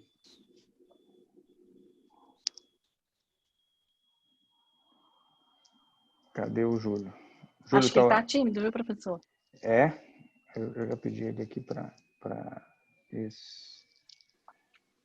Pronto, abriu o microfone lá. Vamos lá, Júlio. Boa noite, está me ouvindo? Boa noite, estamos ouvindo bem, sim. Tá, queria agradecer aí a palestra dos dois professores. Minha primeira live que eu participo através desse aplicativo Zoom. Uma primeira vez, hein, Júlio? Eu queria saber se muitas pessoas aproveitou a oportunidade dessa pandemia para renegociarem todos os seus contratos. Então, mas muitas pessoas eu pressenti que foi meio antiético em pedir descontos de 70%, 50%. O que você tem a falar sobre essas atitudes? A palavra ética, Júlia, é uma palavra muito delicada, né? Quando a gente pensa que a moral é aquele conjunto de atividades em que você normalmente não precisa de uma regra para ter, e a ética já passa a ser a regra do que deveria ser correto. Eu vou dar um exemplo. A gente muitas vezes não buzina perto de um hospital porque se buzinar vai tomar uma multa. A multa seria a questão ética e a moral seria não buzinar porque tem algum enfermo ali que pode ser prejudicado por isso. A negociação passa muito por esses conceitos e em muitos casos a gente fala disso em sala de aula, e quando a gente percebe que aquela atividade vai prejudicar uma das áreas e vai gerar perda de um lado com ganho do outro, Júlio, aí já seria na contramão do nosso modelo. A gente chama essas estratégias de ardilosas. São aquelas que promovem perda, que promovem subtração, que não deveria acontecer. Então, uma pessoa que vai pedir um desconto muito alto agora, às vezes ela vai conseguir esse desconto, mas a empresa no futuro não vai querer negociar porque ela se sentiu, de alguma forma, usada naquela situação. Isso faz com que a parte relacional não seja tão profunda. Então, por mais que a gente pense em banco, eu vou dar um exemplo que é uma situação para mim, por mais que eu esteja representando um banco, quando eu, por exemplo, já trabalhei em agência, quando um cliente me pede isso, querendo ou não, o relacionamento dele comigo, por mais que ele imagine, é um grande banco, eu vou pedir um desconto porque eu estou no meu direito, no nosso relacional isso pode ficar abalado quando eu percebo que eu não estou sendo respeitada, tá, Júlia? Então, existem muitas situações, a gente está observando, inclusive, situações em que as pessoas, a gente chama isso de free rider, né? Que é aquele que pega uma onda, que pega uma carona em algumas situações. Esse tipo de negócio, o ideal é que não seja fechado. Esse seria o caso em que o acordo não é possível, porque uma das áreas não vai conseguir, uma das partes não vai conseguir ser assertiva e conseguir o que é melhor para ela. Essa é uma fase difícil, é um momento de dizer não. Eu até comentei sobre isso no início, porque uma grande habilidade de um negociador é saber falar não, e isso sem afetar o relacionamento também. Já te responde, Júlio? Ótimo, ele colocou ali que agradece. Obrigada pela pergunta. E Samantha, desculpa, Alice. Muito bom. Pessoal, tem um comentário aqui, tem uma sugestão e já um pedido de pergunta. O primeiro comentário vem da Joelma. E aí, pessoal, desculpa se eu estiver me referindo a vocês pelo nome que não é o de vocês exatamente, mas a identificação que eu tenho aqui quando vocês entraram no Zoom, e aí é o nome que aparece aqui para vocês. Mas Joelma, então, faz a sugestão de que a gente poderia fazer um outro bate-papo sobre eneagrama. Eu estou me segurando aqui para não falar dos tipos, viu, professor? Porque não tem como falar de negociação sem eneagrama, é um assunto muito rico. Bacana, então já fica como sugestão aí para a próxima. E aí, quem pediu para fazer uma pergunta aqui foi Rafa Lobo. Eu vou abrir então o microfone aqui. Rafa, cadê? Te achei aqui. Estou abrindo o teu microfone. Se puder interagir aí com a gente, está aberto o microfone, Rafa. Oi, Alice, tudo bem? Ei, tudo bem e você, Rafa? Tudo bem, estou sempre te acompanhando aqui. Parabéns novamente aí pela live. Conteúdo muito obrigada. Tive a oportunidade de ser seu aluno em Curitiba e acompanho o teu sucesso. Minha pergunta vai um pouco mais para o lado emocional, tá? E aí, pegando um pouco da tua nova experiência como mãe, que dica que você pode dar para as mamães que agora estão em casa e estão tendo que passar durante esse período aí com os filhos, quando elas têm que fazer alguma negociação? As negociações familiares são as mais difíceis, né, Rafa? Não, e aí até pensando quando tiver que fazer uma negociação, para como se preparar para falar com potenciais fornecedores, uma vez que tem os filhos, e como que elas poderiam se preparar para isso? Perfeito. Mais do que nunca, a gente observa que para ter melhores resultados, a gente não consegue nada sozinho.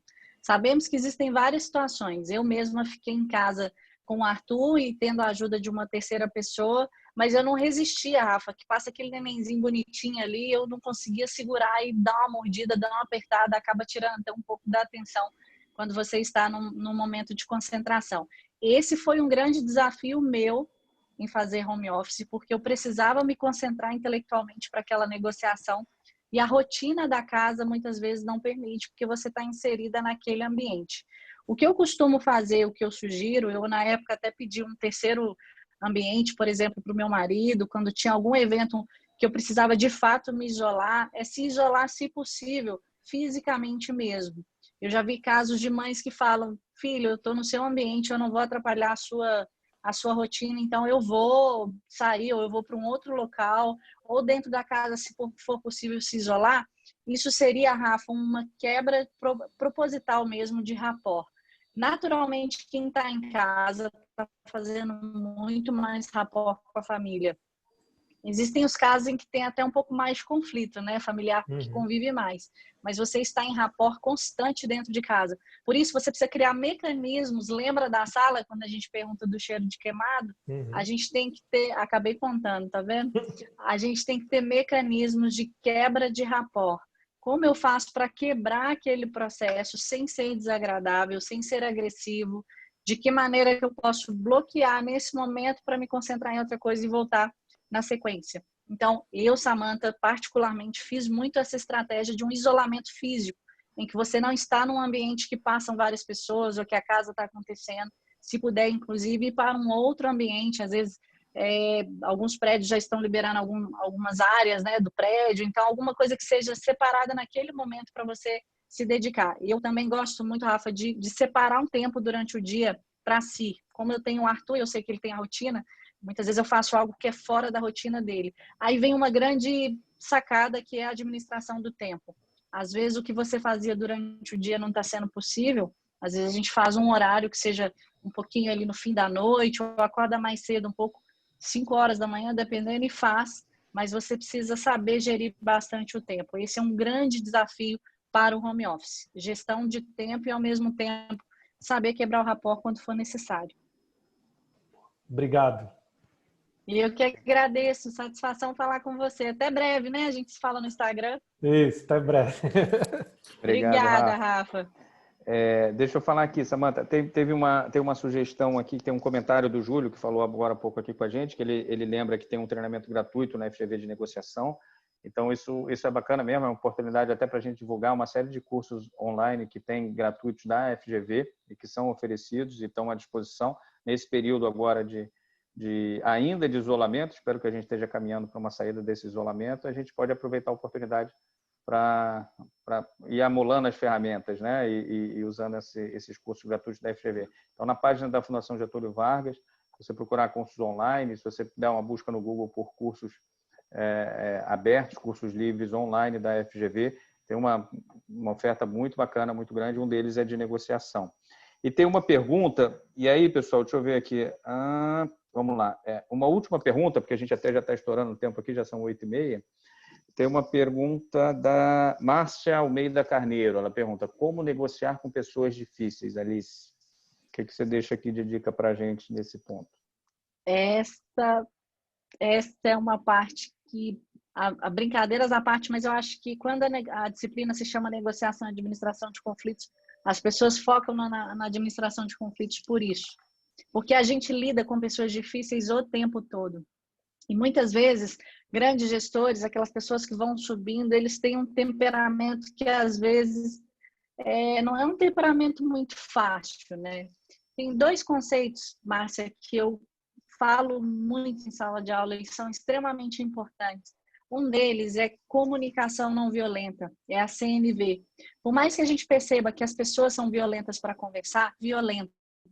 E é impressionante como a gente abre o canal de comunicação quando a gente vai falar sem violência.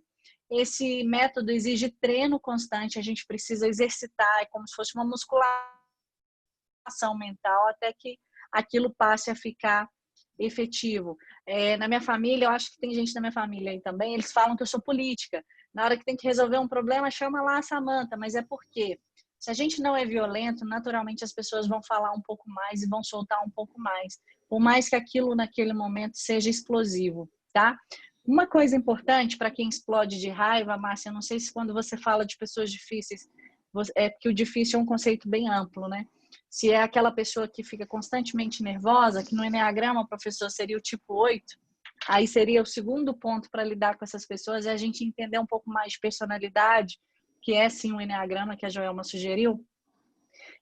Se a pessoa estiver num conflito interno e ela tiver de alguma forma, a Márcia colocou ali, a pessoa intransigente, algumas estratégias que funcionam. O silêncio é muito importante. Porque muitas vezes, quando a pessoa está sendo agressiva ou intransigente com você, ela quer ver até que ponto você aceita aquela condição. Então, brincadeiras à parte, a estratégia é muito séria. A poker face, que é a neutralidade e o silêncio, fazem com que o outro naturalmente pare para ouvir o que você tem para falar. Afinal, ele não sabe se você concorda ou não com o que ele está falando. Se você observar, Márcia, esse convite que eu faço até para assistirem a mais vídeos do William Ury, você vai ver que ele, de qualquer forma, ele está sempre rindo. É impressionante. O William Ury parece até que ele é japonês, porque o olho fica sempre apertado, assim, de tanto que ele sorri. Ele traz uma naturalidade, uma tranquilidade para a negociação, que é um estado de plenitude que eu, inclusive, busco. Eu só não fico rindo muito, senão o botox passa, aí fica mais complexo. Para a gente que é mulher, não dá muito para fazer isso. Mas uma coisa muito importante e que traz um grande poder é o silêncio. O silêncio não é só aqui no vídeo, é aquele silêncio em que você fica de dar um retorno daqui a 2 dias e espera de fato esses 2 dias, não se pronuncia antes. Deixa a pessoa refletir, deixa a pessoa pensar um pouco para ela imaginar o que é que você está pensando. Se você prometer retorno em 2 dias, lembre-se de cumprir. Ninguém é obrigado a prometer, mas se prometer, cumpra, porque senão você perde credibilidade como um negociador. Mas se for necessário, Márcia, se você perceber que a energia não está legal, muito nessa linha do que a gente fala de quebra de rapport, a pessoa está intransigente, nós vamos chegar em lugar nenhum, proponha, vamos conversar em outro momento? É isso que a gente chama de levantar da mesa. O levantar da mesa não é ameaçar, eu não quero mais, eu vou embora. É vamos falar em outro momento? Isso traz pausas para a negociação e a pausa é poderosa. Às vezes a gente é imediatista e quer terminar aquilo rápido, mas as grandes negociações são processos e processos têm idas e vindas. Tem momentos que você acha que vai dar, tem momentos que você acha que não. Então, uma grande virtude de um excelente negociador é também a paciência, é saber observar como funciona. E para para fechar um pouco dessa parte, tá, Márcia? Que eu adoro falar de pessoas difíceis, porque eu acho que eu lido com tantas. Eu acho que eu sou um pouco difícil às vezes, mas eu lido com várias, sabe? Inclusive dentro de casa, sabe? Assim, tem algumas, enfim. Não vou estender, não, que em sala de aula eu conto sobre isso num tom de humor. Mas dentro de um adulto difícil, Márcia, não se esqueça, provavelmente tem uma criança ferida. E muitas vezes o problema não é você. O problema é o processo, o problema é uma bagagem que aquela pessoa trouxe. Então, qual é o nosso objetivo? E se deixar, professor, eu fico até amanhã falando, mas para mim uma das chaves, um dos grandes segredos de negociação, e eu vou convidá-los a fazerem isso hoje, na hora que isso aqui acabar, é um dos pilares da negociação de Harvard, muito adequado para pessoas difíceis também. Isso se chama separe as pessoas do problema. Isso faz toda a diferença. Observe, quando você vai negociar, às vezes em família, as pessoas violam o primeiro princípio da negociação, que é a comunicação não violenta. E, na sequência, as pessoas perdem energia se atacando e se degladiando enquanto tem um problema gigante ali para ser resolvido. E, às vezes, tudo se acaba e nada do problema ser resolvido. Seja consciente, Márcia, e todos que estão aqui, se vocês perceberem que a negociação está seguindo para esse caminho, convide o seu interlocutor ou os demais para atacarem juntos o problema e não as pessoas. Então, aquela energia que está sendo usada para se atacar, faça um convite consciente. Vamos usar essa energia para atacar o problema? Qual é o problema? O problema é isso, isso e isso. Vamos usar a energia para isso? Vamos. De uma maneira não violenta. No final, o resultado é muito mais eficiente, muito mais efetivo e você consegue, como o modelo de Harvard prevê, manter uma relação amigável com aquela pessoa, você ganha respeito com ela e ela vai ter prazer em negociar com você de novo. Por mais difícil que o outro seja, mantenha o seu controle. Professor, eu juro que eu vou falar a última coisa, porque falar de pessoas difíceis eu adoro, tá? Existe uma teoria também que é muito prática do William Ury, que é go to the balcony, que é vá para a varanda. Quando estiver pegando mesmo, Márcio, o bicho estiver pegando, quando ele fala do ir para a varanda, a gente chama em PNL isso de dissociação. Saia da situação e analise de fora. Tente ser imparcial para ver o que de fato está acontecendo. Porque quando você analisa de dentro, você tem sentimento, às vezes medo, às vezes orgulho, às vezes raiva. Quando você sai do processo e se enxerga de fora, você consegue fazer isso durante a negociação. Você tem uma frieza maior, mas é no sentido de uma lucidez maior para tomar as decisões que você precisa. Então, o go to the balcony, que é vá para a varanda, para quem tiver a oportunidade de ver ele contando que ele negociou com o Hugo Chávez, e o Hugo Chávez ficou 40 minutos gritando com ele, e ele, nesse período, ele fez o quê? Ele beliscou a palma da mão, que era um sinal de não reaja, espere o momento certo. Que existe um gráfico que a pessoa que está muito nervosa em algum momento começa a descer e vai te pedir desculpa. Então, espere esse momento, porque ele não está no normal dele. É muito legal. Se deixar, eu vou até amanhã, professor. Eu juro que eu vou parar por aqui. Não, muito bacana. Tem mais 2 comentários aqui. Elida deixou um comentário aqui enquanto você estava falando, que ela faz até uma pergunta e depois uma afirmação, que ela fala: sorrir muito na negociação não perde a seriedade? Eu sinto que eu perco um pouco o controle, porque abre espaço para algo mais informal. Não sei se você quer comentar alguma coisa sobre isso. E aí depois o Francisco também falou o seguinte. Acho bom. Acha bom o quê? Sorrir durante a negociação? Acho bom a gente falar sobre o assunto. Então, vamos lá. É comprovado Fala aí que o mecanismo de... Quando eu fiz essa palestra, que era uma palestra parecida com o TED Talks, imagina a situação, a gente chega num ambiente com muitas pessoas, centenas de pessoas, e como eu faço rapport com essas pessoas? Eu não vou conseguir olhar no olho de cada uma de perto. O mecanismo de rapport instintivo mais rápido é o sorriso. Se a gente for conversar com alguém, essa pessoa sorrir, você naturalmente se sente bem. Se a gente está conversando com alguém pelo telefone e a pessoa fala sorrindo, a gente consegue identificar que ela está sorrindo. Existe um outro tema, professor, muito legal para a gente abordar depois, no futuro, que é o sistema representacional, que é o auditivo, o visual e o sinestésico, que dá para a gente fazer na era digital também. Então, quando a gente faz o sorriso, principalmente no início, é uma estratégia excelente. Se acontece em excesso, de fato, isso pode trazer uma sensação de nervosismo para o outro, ou ele pode sentir que você está rindo dele e não para ele. Por isso, a ferramenta da Poker Face é importante e também a ferramenta do silêncio, que, em geral, quando a gente está em silêncio, a gente está mais neutro. Eu, Samantha, gosto muito de sorrir, assim, de maneira natural, mas eu diria para vocês que numa negociação o meu sorriso é algo em torno aí nem de 30%. Mas eu costumo começar sorrindo e costumo terminar sorrindo também, porque isso traz rapport. Lembrando que a negociação tem quebra-gelo no início e, em geral, tem um quebra-gelo no final. Ali sim a gente colocaria os sorrisos. Mas quando o negócio fica sério, seria muito importante você ter uma expressão mais neutra. É um autocontrole, né? E, de fato, isso traz um pouco mais de seriedade para a negociação. Legal. Samantha, não é que eu queira cortar, não. Eu quero ouvir mais também. Mas aí acaba que a turma também em casa, imagino que já estejam negociando um pouco ali com a turma também o horário de jantar, o horário de estar com a família. Eu comentei que tinha deixado... Quem registrou um comentário aqui mais cedo? Só para...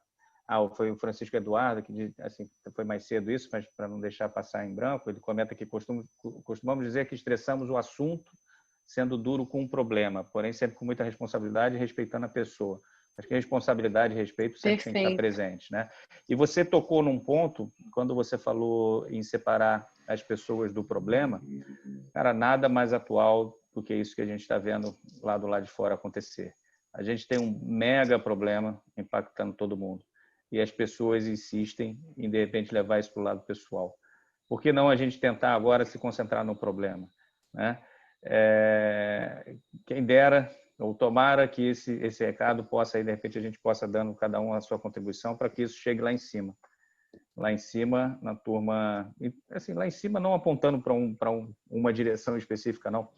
Mas para quem tem o poder e a capacidade de agir mais na direção da solução do problema.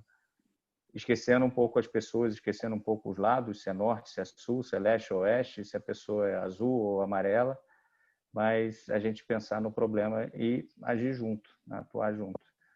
Eu acho que esse pode ser um recado importante aí para todo mundo. Exatamente. De repente, enfim, estamos no meio dessa turbulência. Mas queria agradecer muito a você, Alice, e deixar também um recado para vocês todos de que a gente gravou esse bate-papo aqui, não vou chamar de webinar não, para não ficar tão frio, mas foi um bate-papo mesmo, descontraído. Foi bem legal, acho que a participação de todo mundo. A gente conseguiu aí com as enquetes também envolver a turma, envolver aí durante a apresentação. E isso está gravado, a gente vai deixar gravado também o link à disposição para vocês, depois a turma do ISAI vai dar publicidade a isso e aí depois a Rafaela pode confirmar melhor se vocês vão colocar isso também no canal do YouTube do ISAI. Mas super importante manter o contato. Vocês aí que participaram, a turma que está aí deve ter deixado os contatos com a gente. Eu acho que isso também é importante para a gente poder ter o retorno de vocês e dar retorno para vocês. E mais uma vez agradecer, Alice, pela simplicidade, pela simpatia e pela generosidade de dividir esse conteúdo, esse conhecimento aqui com a gente. Agradecer a turma também toda que lotou a sala e ficou atenta aí até o final, claro. Um assunto interessante desse é difícil desligar, né, Alice? Eu até gostaria de finalizar, não só agradecendo, porque a gente fala isso, parece jargão, sabe, professor? Mas não é, não. A importância do que a gente faz depende do amor que a gente coloca no que a gente escolhe fazer. Muitos de nós estão trabalhando com o que trabalha por opção. Escolheu estar ali, escolheu fazer aquilo. Na verdade, as escolhas de vida pessoal também são escolhas. Então, esteja inteiro nas escolhas que você faz, que as coisas vão ficando muito mais leves, por mais pesadas que sejam. Um livro que eu vou deixar como uma dica final é O Poder do Sentido, de Emily Sfarrandi, que vai falar do propósito. Nós todos somos, afinal, movidos a propósito. Às vezes a gente liga a vida no modo automático e vai só reagindo. Passe a tomar as rédeas e aí você vai ver que as suas negociações serão melhores, porque você mira propósitos maiores e aí quando você tem que fazer algum tipo de renúncia, você faz de uma maneira muito consciente. Para mim, a oportunidade de estar aqui com vocês é um carinho na alma, porque eu gosto muito. Eu sou fã número 1 da FGV, é uma marca que eu defendo com muita honra, com muito carinho, com a qual me identifico bastante. E uma dica final, professor, o livro de negociação e administração de conflitos da FGV é fantástico. É o livro da FGV mesmo. Eu, inclusive, utilizo várias figuras dele em sala de aula, porque é extremamente útil. Recomendo fortemente a leitura desse livro também. Bacana. Pessoal, vou deixar então aqui... Acho que é isso, né? Se deixar, eu vou até amanhã. Eu vou deixar mais uma vez meu muito obrigado, Alice, e a todos vocês que acompanharam a gente. Por favor, mantenham contato. Vamos ficar cada vez mais juntos, mesmo de longe, e trabalhando aí para cada um dentro da sua possibilidade, dentro dos seus limites, dando a contribuição para a gente ter um país melhor, uma sociedade melhor e melhores negociadores para que todos possam sair ganhando aí, né, a cada momento. Super obrigado, Alice, mais uma vez. Obrigado a vocês. Boa noite a todos. Vamos descansar, agora vamos ter um pouquinho de família também. Obrigado, um abraço. Boa noite. Um abraço, até mais. Tchau, tchau. Valeu.